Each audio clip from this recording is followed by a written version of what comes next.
মেঘ বলতে আপত্তি কি? বেশ, বলতে পারি। ছাদের উপর মেঘ দাঁড়াতো ফুল পিসিমার বাড়ি। গ্রীষ্ম ছুটি চলছে তখন। তখন মানে কবে?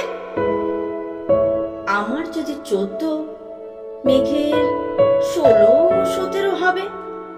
ছাদ থেকে হাতছানি দিত, ক্যারাম খেলবি আয়।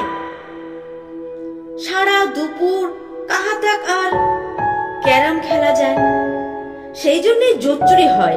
হ্যাঁ, জোচ্চুরি হতো। আমার যদি 14, মেঘের 15-16 মতো। ঘুরিয়ে দিতে জানতো খেলা। শক্ত ঘুঁটি পেলে জায়গা মতো সরিয়ে নিত আঙুল দিয়ে ঠেলে। শুধু আঙুল, বোর্ডের ওপর লম্বা ফকের ঝুল ঝপাং ফেলে ঘটিয়ে দিত ঘুঁটির দিক। এইখানে না ওখানে, হ্যাঁ এইটা না ওটা।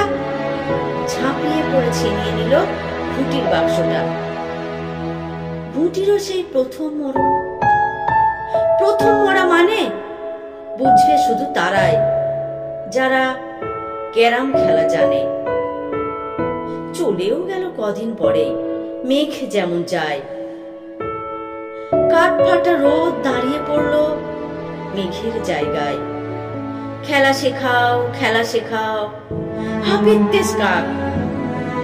কলসিতে ঠোঁট ডুবিয়েছিল, জল তো পুড়ে খাক। খাক হওয়া সেই কলসি আবার পরের বছর জলে ভরলো কেমন তোমায়?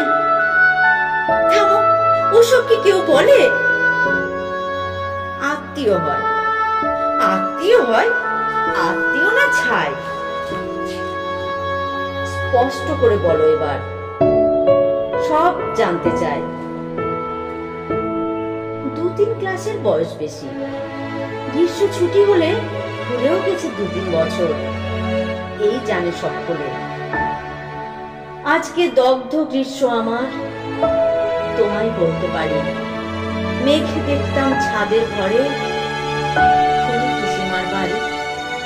মেঘ দেখতাম ছাদের ঘরে,